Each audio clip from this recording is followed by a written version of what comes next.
When you look at the intersection of race and non-monogamy, majority of the studies still are not representative of those populations. So anytime that a study comes out that is particular to a demographic, it really reveals what that demographic is dealing with in the intersections. Like with African Americans, we have to deal with the intersection of racial discrimination, economic discrimination, intergroup discrimination, particularly in certain areas of the country, heavy phobias around sexuality and gender identity, and a misunderstanding of the difference between sex and gender, which causes people to be pushed out of families. Welcome to the Relationship Diversity Podcast, where we celebrate, question, and explore all aspects of relationship structure diversity, from soloamory to monogamy to polyamory and everything in between, because every relationship is as unique as you are. We'll bust through societal programming to break open and dissect everything we thought we knew about relationships, to ask the challenging but transformational questions: who am I, and what do I really want in my relationships? I'm your guide, Carrie Jaroslaw, best-selling author, speaker, intuitive, and coach. Join me as we reimagine all that our most intimate relationships can become. Today's episode is part of our conversation series. I'm just one voice in this relationship diversity movement, and it's important to bring more unique perspectives into the conversation. Today, I'm talking with Dr. Christopher Smith about their studies with the intersectionality between ethical non-monogamy and race, the history of non-monogamous structures in the world, as well as what you can do to become an ally and advocate for these marginalized communities. But first, a little about them. Dr. Christopher N. Smith is an equity advisor for the Federal Emergency Management Agency's Resilience Office, where Chris co-chairs the Pride LGBTQIA+ Employee Resource Group, contracts as a diversity, equity, inclusion, belonging, and accessibility expert, and serves as a security forces officer in the District of Columbia Air National Guard. Currently, Dr. Smith serves as adjunct faculty for South University, where Dr. Smith teaches diversity, equity, and inclusion and general studies.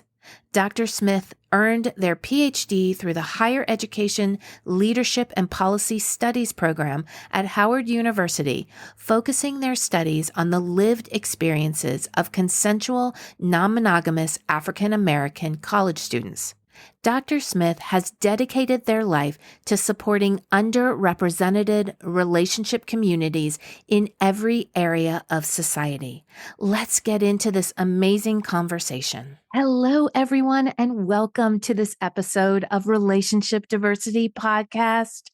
I am super excited about my guest. Today, I have Dr. Christopher Smith here, and they are an expert on polyamory and race, specifically the African American experience in consensual non-monogamy.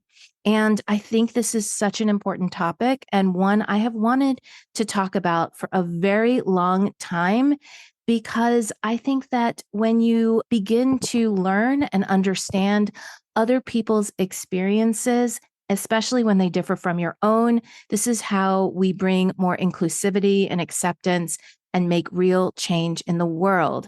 So with that, Chris, thank you so much for being here and welcome to the podcast.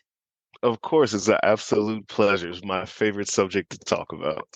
Hey, well, I am excited to learn from you because I don't have experience in this area, and it is very important. I feel that I am an ally for all different diversity, and yet I still have a lot of learning to do. So thank you for being here and having this conversation.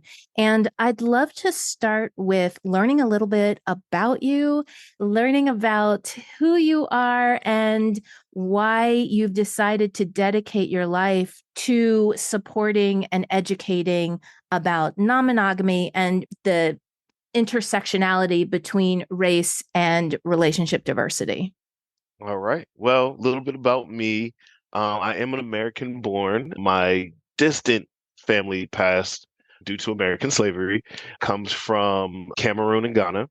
Lived in pretty much everywhere around the United States. I've made it a point to at least travel to see every major city in the United States. I'm missing one, I believe, Oh, which one is Anchorage. that? Anchorage. I'm missing Alaska pretty much. So Okay. yeah, but I've been to almost all the territories and the like. And this subject became a particular point of interest for me because when I was younger, my sister came out as a lesbian. And it destroyed my family.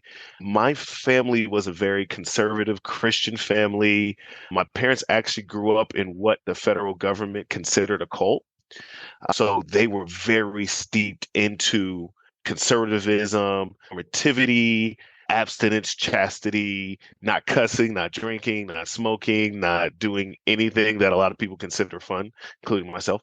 And so when my family broke, it put me in a tizzy of myself, also being queer and also being non-binary.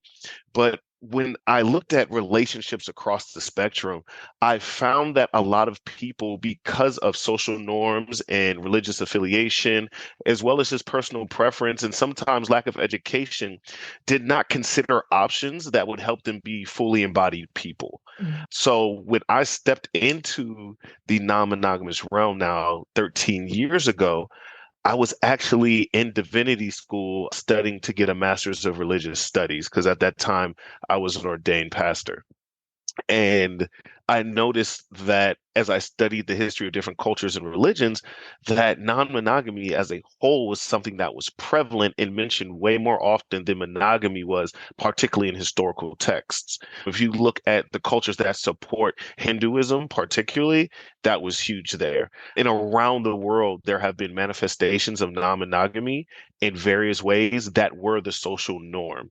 And personally, I was at first a zealous Christian, but I could never really just get together with how I felt about how people should love and how families should operate.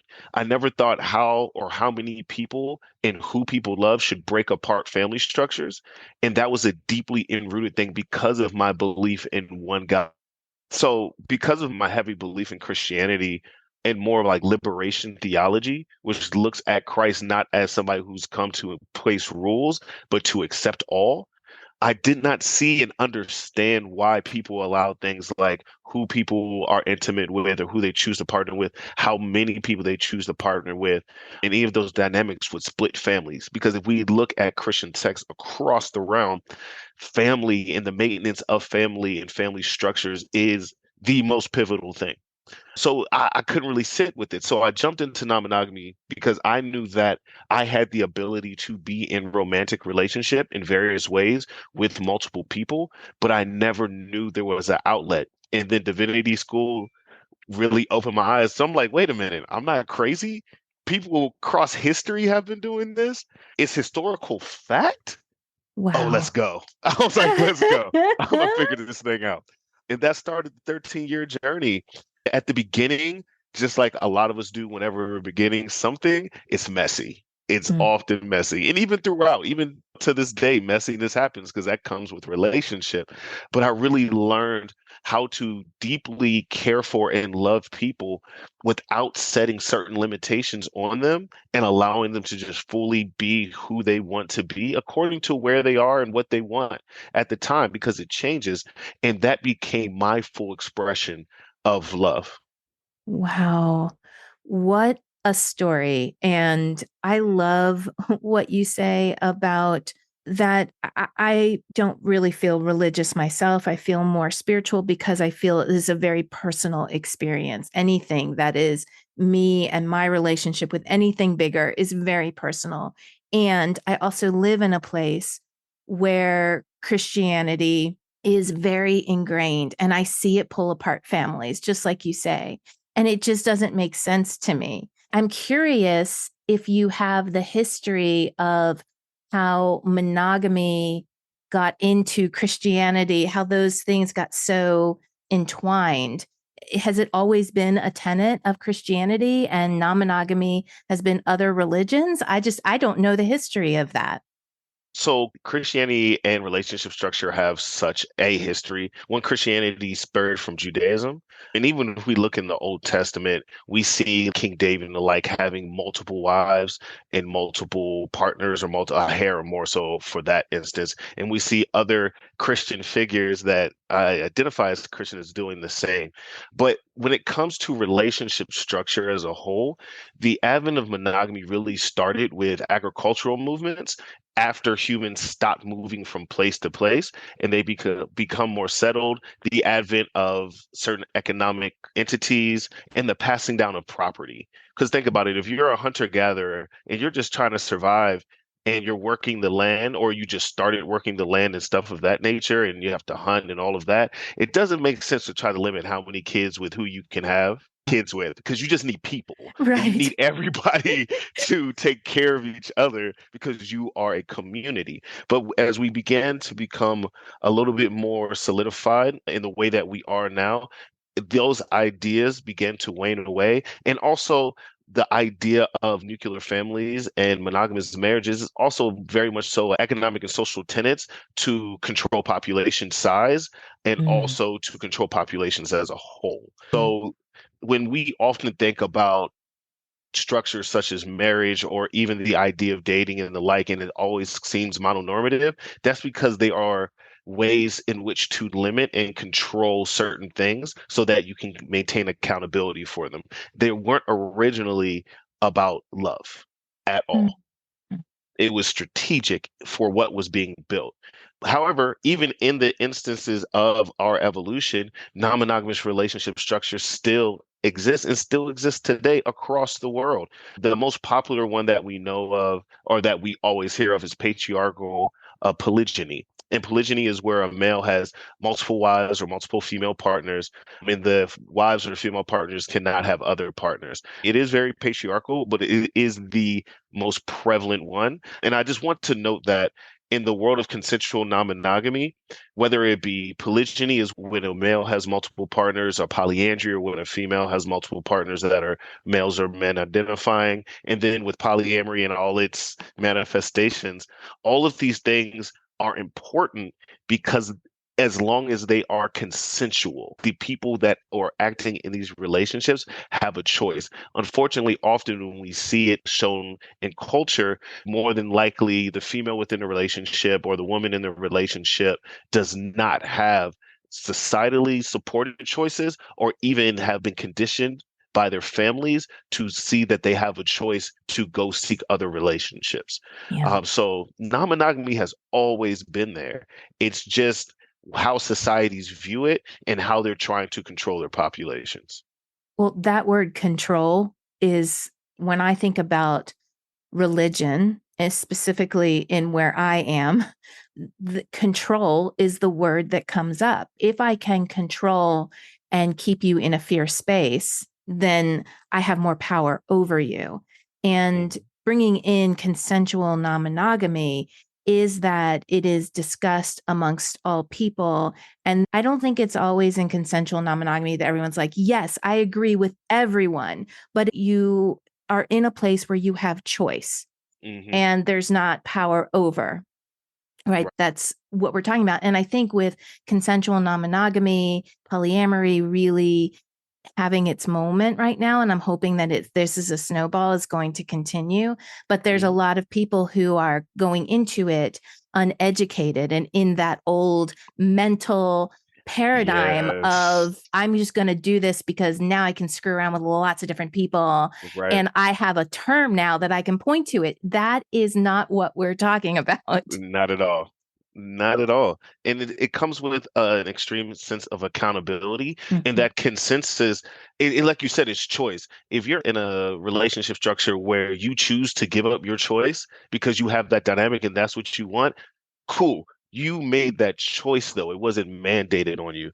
And like you said, a lot of people jump into these situations still with certain normative ideologies around gender dynamics, Mhm. around sexuality, around communication, around expectation of spending time, around family, around finance, around kids, and how things are supposed to be done.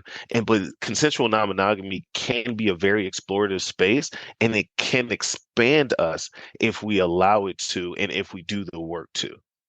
Yes, do the work too. And even I'm 4 years into this chapter of mine, and I'm still realizing as I go deeper the real programming, mononormative programming that comes out in these little ways, seemingly little.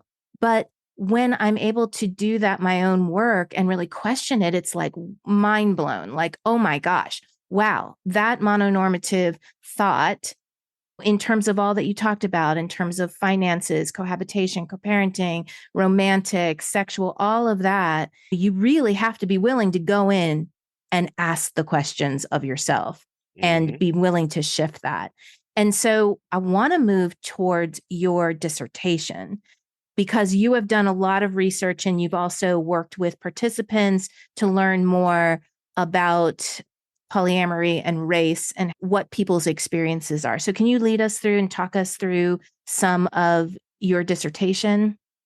Absolutely. So when it comes to the intersection of being African American and consensual non-monogamous, it is a very nuanced endeavor because being African American comes with so many intersections on its own. It comes with a particular history that is very different from people within the African diaspora that are not within the continental United States. You see similarities, of course, because of colonization and the like, and also a similar origin. However, it's very nuanced. So with African Americans, you have this ideal of being socially accepted and remaining ideals of respectability in order to survive in a nation. You Mhm. have to be better in this type of way. You can't display this type of emotion. You can't do this. You can't do this. And you're expected to do this. You're expected to be the sports player. All these things, particularly as a male, you're expected to be athletic. You're expected to have this swagger about you. You're expected to be cool, no terminology. But that doesn't capture all of what being an African American is. And all of that has limited very much so, or even caused us to act in relationships in a certain way and like it's a compulsion. We have Mhm. to do that in order to survive pretty much. But when it comes to with that intersection, when people step out into non-monogamy, it adds a layer of fighting those ideals of respectability. So even within our own intergroup respectability, because I'm going to be honest with you, a lot of the backlash I get about being queer, about being non-binary, about being non-monogamous does not come from other racial categories, honestly. It comes from Mm. within my own group because it's seen as a such a you're really doing that? Isn't that white people stuff? They can get away with that. We can't. So on and so forth. We're not given an idea that we have the ability to venture and be free because we don't feel like we'll be protected. And there's an entire history behind that within America of when African Americans do step out, whether it's been in education, healthcare, government, or even social movements, there are various levels of response different for us than there are for other groups within the United States.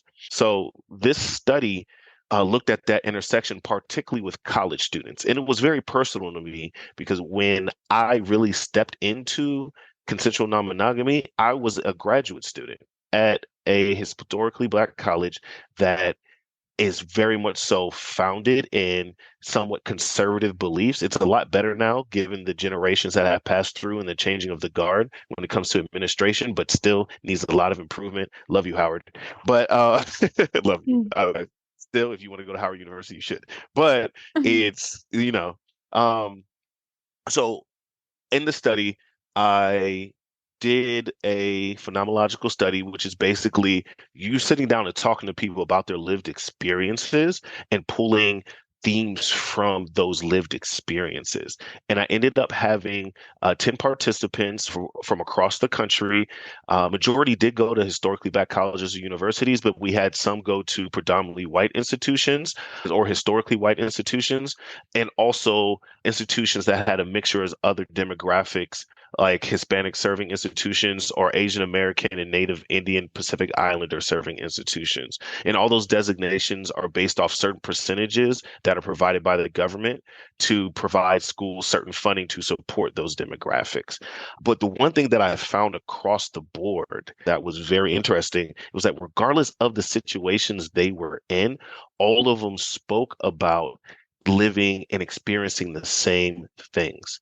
Like when it came to their interactions with faculty and staff, a lot of the faculty and staff, one, were just completely ignorant to what consensual non-monogamy was and just mistook it for sexual liberation and just being freaky, which that's a part of it if that person desires that part to be a part of it, but it's not just that. So when students had some anxiety and stress about being open about who they were because they didn't want to be stereotyped by the faculty and staff. Also, there were instances where faculty and staff did know that they were non-monogamous and use that stigmatization and assumption just to label them as players or not knowing what they wanted and not really creating a safe environment for them to explore. And there were some instances where the students did have supportive staff, and the support was like, hey, we really don't know what it is, and we'll learn about it to connect with you. But honestly, we just want you to be a successful student. So if you want to bring your two partners to this event, we'll make sure you have two tickets and we'll make sure we acknowledge that. And if you come from a multi-parent household, we'll acknowledge that too. And we'll make sure everybody gets the communication.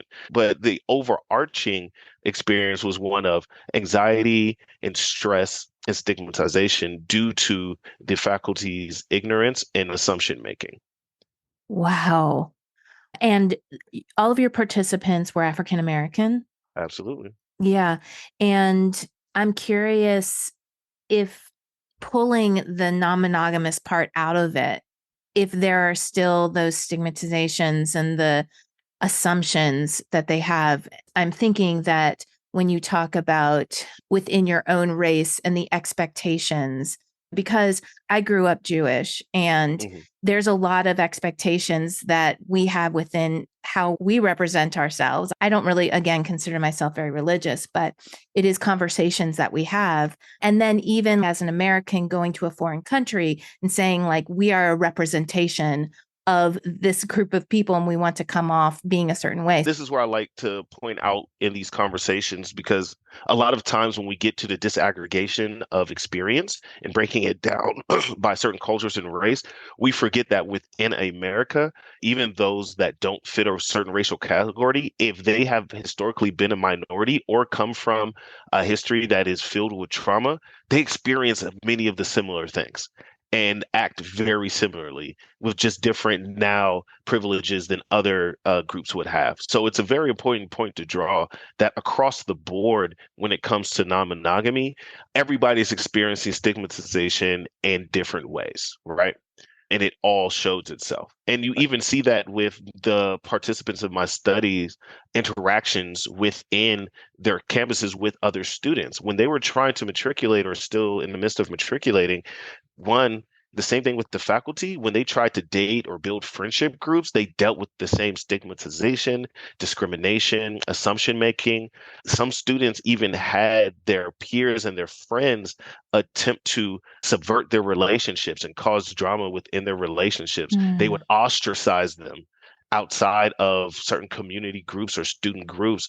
They would label them as somebody to keep their significant partners from because they are living a non-monogamous lifestyle, thinking that, oh, because they're non-monogamous, that means they're going to try to get with their significant partner, which is not true at all, particularly if they're doing it consensually and ethically. I would be more worried about the person who's in the monogamous relationship that really doesn't want to be in it and will just sneak behind your back. Nothing against monogamous people, but if you're bound by a certain thing, doing things openly and ethically really isn't an option. And it forces people into this tunnel of dishonesty, deceit, and ultimately hurting people. So these students dealt with the stress of that. Some of them, they had to be so careful. A lot of them spoke about how they'd be so careful about building friend groups because of that. So they had to be very intentional about who they allowed into their personal circles. Because some of them talked about how they used to have friends that were in there and then they didn't. And they would talk behind their backs and do all of these things. And the universities themselves didn't have any structures to support. There were no student life groups, and the mental health and physical health services weren't informed enough. One individual went to do a checklist at a health service for a university provided health service, and they saw how normative it was and how it really didn't speak to their situation.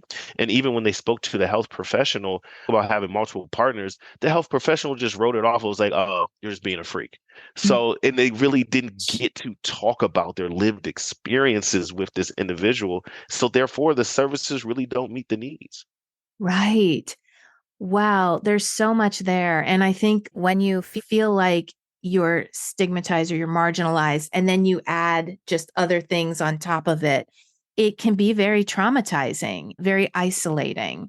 Mhm. And so, with all of this that you gained, all of this information from your dissertation, how are you using it to make changes? Because I know that you are committed to making changes and to being the voice for these marginalized communities. So, how are some of the ways that the dissertation is helping you to make changes?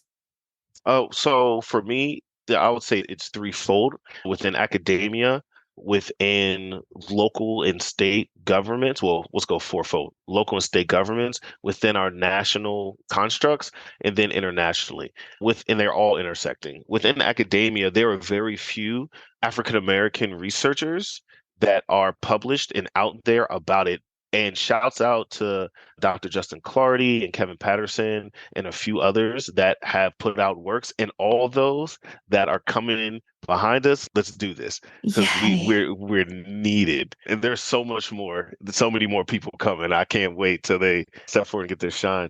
But within academia, particularly when you look at the intersection of race and non-monogamy, majority of the studies still are not representative of those populations. So anytime that a study comes out that is particular to a demographic, it really reveals what that demographic is dealing with in the intersections. Like with African Americans, we have to deal with the intersection of racial discrimination, economic discrimination, intergroup discrimination, heavy, particularly in certain areas of the country, heavy phobias around sexuality and gender identity, and a misunderstanding of the difference between sex and gender, which causes people to be pushed out of families. Also, another point, doesn't make sense because if you know you're an economically disadvantaged community and that family is one of the major points of wealth building, why would you kick somebody out of your family to put them in a situation where they may not have the resources, the education, or the know-how to build wealth, therefore just continuing the issue even more? Right, generational trauma. And so why Yeah. do you think that is? I have my thoughts on it, but why does that happen? I mean, it's really because I'm a person that's a mixture of ignorance to the impact of it. I remember I sat down and had a conversation with some family members a couple of years ago about that very thing. And I was like, if you cut off that family member, right, you are literally starting them with no resource all over again and perpetuating this system. There is a study that came out and showed that, particularly for African American males, we are you more than likely one generation away from poverty, Mm, literally one yeah. generation away from poverty. So if you have that one generation that got out of poverty, but because of religious affiliation, conservatism, ignorance, or whatever bias or just downright hate, pushes another person out, denies them the resources that they built, and you're setting us back. Mhm. It just makes no sense in the bigger scheme of things. And people really just aren't taught in our society how to deal with diversity and difference in a healthy way. And that's Definitely. across the board. Within the African American population, you definitely see it in certain areas, the Bible Belt South and more conservative areas around the world, around the nation, where particularly transgender individuals are catching a lot of heat for being so and being killed Yes. continuously. Trans women that are African American or BIPOC as a whole, how the highest number of violence, murders, being burned alive, beat to death across the nation. So and then imagine being non-monogamous at the same time and Right. navigating. the expectations of your gender identity with being non-monogamous when you're trying to build a relationship with people. It's Yeah. expansive. Yeah. Oh my gosh.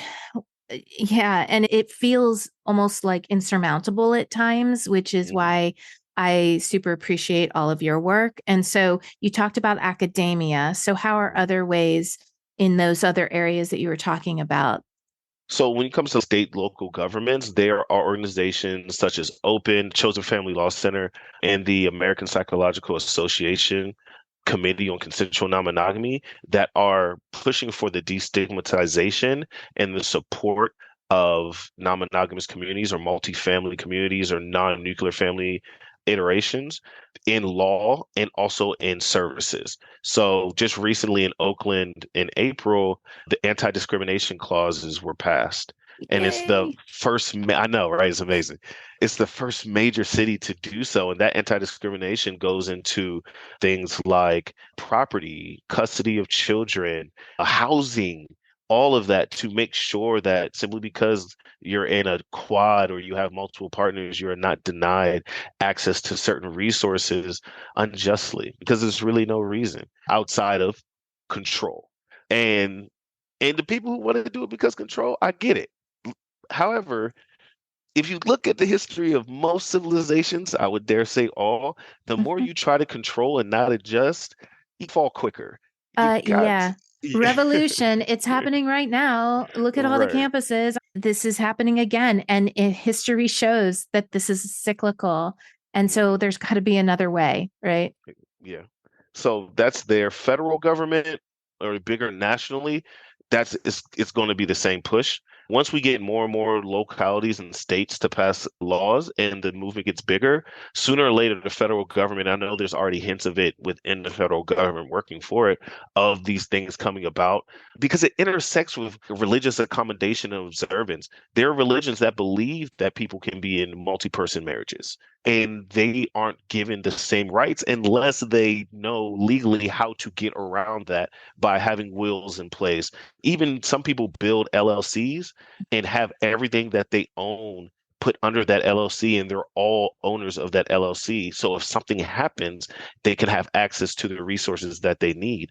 However, majority of minority communities don't have access to that legal advice or the know-how to do so, but they still need to be able to thrive in these situations. So I'm waiting maybe 20, 30 years down the road, still alive, that it may come before Congress or the Supreme Court and they'll be like, hey, no, we need to find ways to support multi-parent, multi-adult, or non-nuclear families better and make it a protected status and then see where it goes from there. I hope less than 20 years, 30 years, but Eh.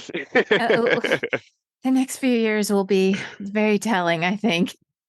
So I want to know because these are such, like, as we said, they're just such huge systems to be breaking down. And let's say someone's listening somewhere in the world or in the United States, and they're saying, okay, I'm a white, cisgendered Mhm. American and I want to be an ally and an advocate.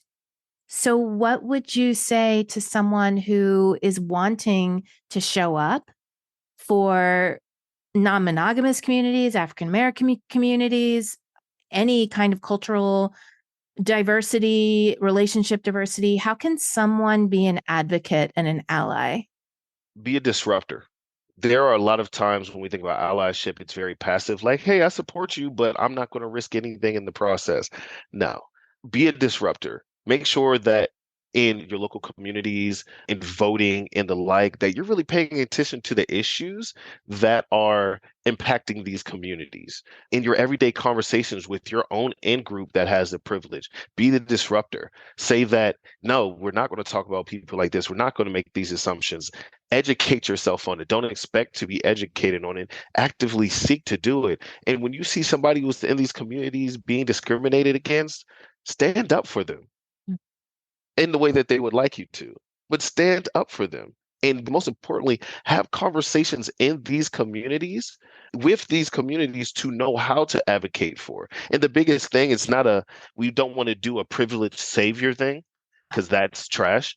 So if you're going to create an organization that supports these communities, make sure people from those communities are in deciding and power positions so that they can veto and push back things that aren't really helpful.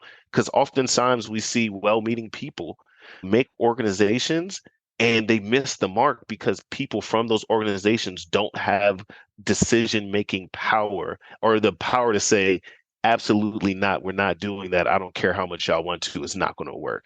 And it misses the mark. And part of that is letting go or changing our ideology around our capitalist society and why it is important to do these things. Because a lot of us are very much so success individualistic and money driven, and we're built that way. We're literally conditioned to be that way. But for fights like this, we can't do this individualistically. It has to be a community approach. It has to be. I agree with you completely. And then also this thing about the people that this affects, getting them involved in asking questions, because I just can't even know what your experience is. Mhm. I just can't even know it. And so education super important. Where can people go to, websites, organizations, where they can learn more about what you're talking about? So, like I mentioned, Open is a great platform. They're on Instagram as well as Twitter, and they're actually particularly intersectional. And they're a good example of what a community of people coming together of various educational backgrounds, demographic backgrounds, and the like can do.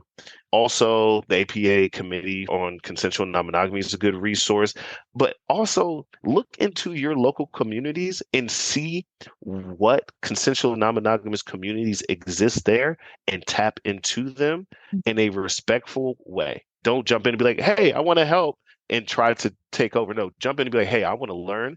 And where do you need me to help with the privilege that I may have? Because I know, like, for me, I am queer, non-binary, and non-monogamous, but I know when people see me, they're like, that is the straightest, most masculine person in the world, so on and so forth. So I use that to help people often. And then after I'm done helping, they're like, why did you? I'm like, I'm one of you. They just don't know that. Like, like they just don't know that. Be connected with the communities.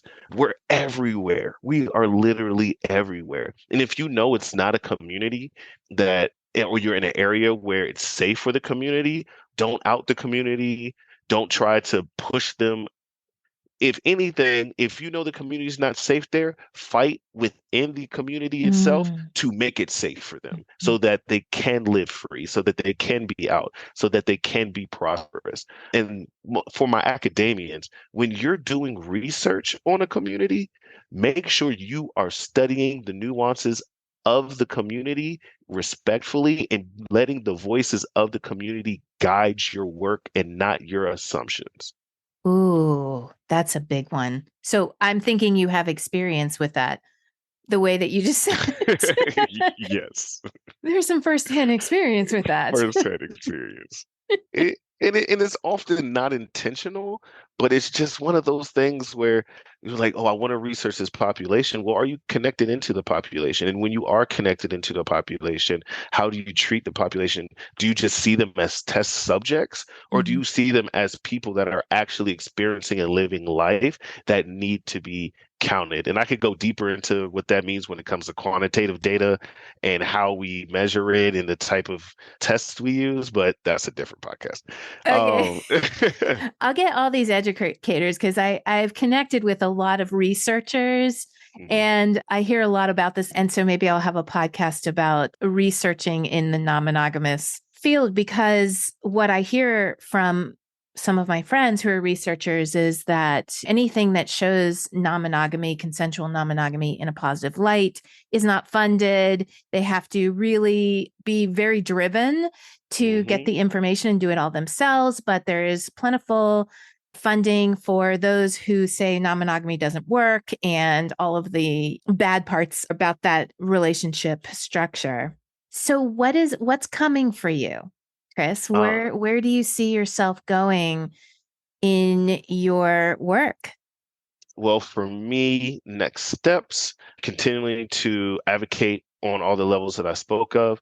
I'm going to work on more works with the intersections of the larger African American community in polyamory and really do the first mass study.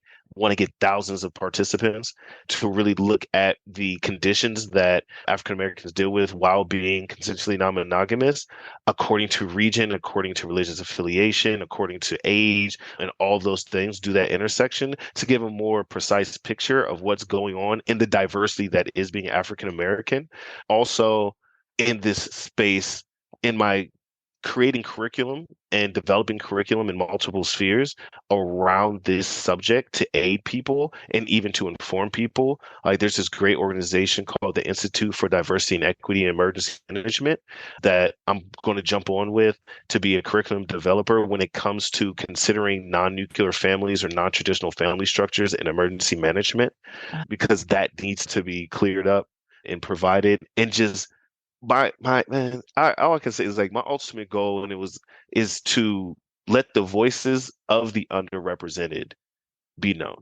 Mm. And in any way that I can do that, I absolutely want to. And I would love to do studies that cross compare demographic groups in this to see what the experiences are, find the commonalities, find the differences, because I honestly am a believer that we as humans, we are more alike than we are different.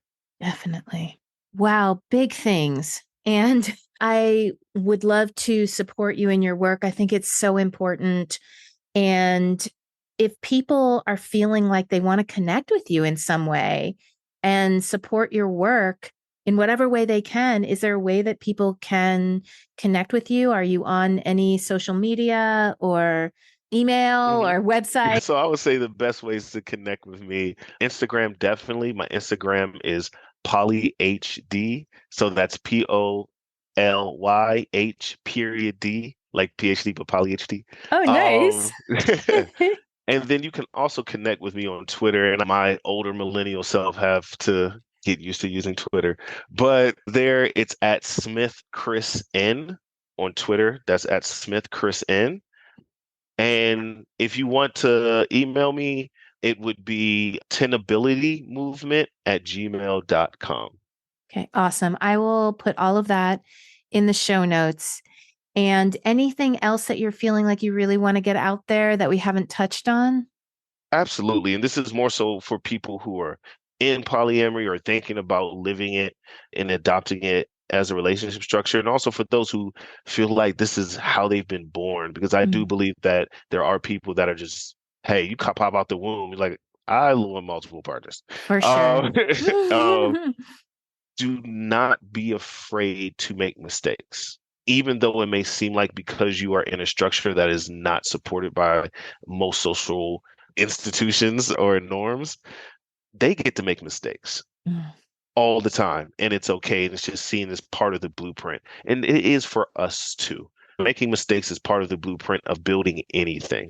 You can afford therapy, go to therapy.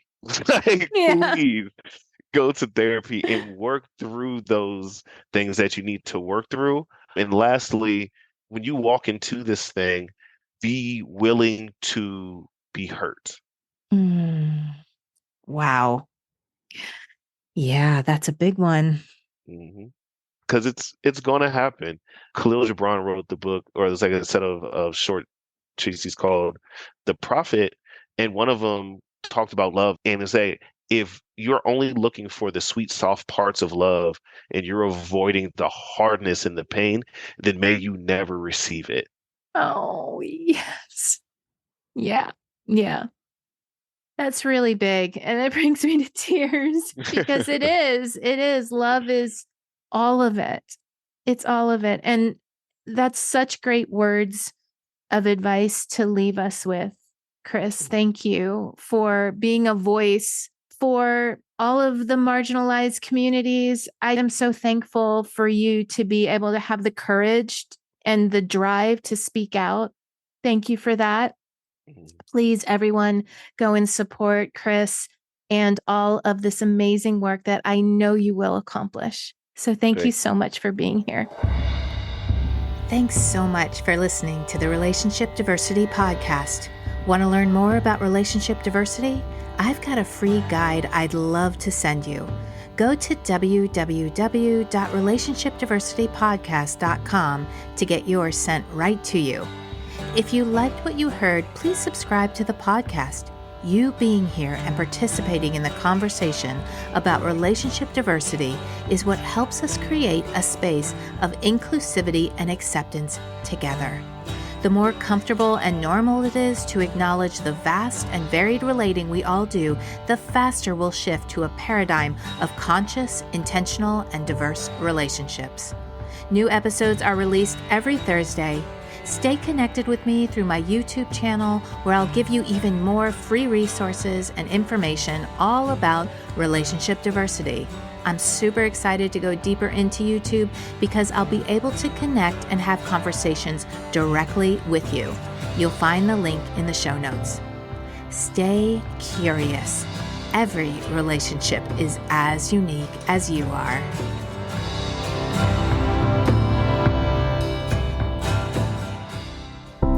Are you wondering why you never seem to find lasting fulfillment in your relationships? Or do you create the same kinds of relationship experiences over and over again?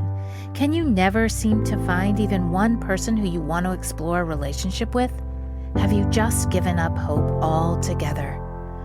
If this sounds like you, my recent book, Why Do They Always Break Up With Me, is the perfect place to start. The foundation of any relationship, whether intimate or not, is the relationship we have with ourselves.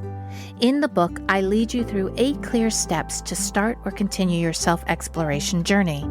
You'll learn about the importance of self-acceptance, gratitude, belief shifting, and forgiveness, and given exercises to experience these life-changing concepts.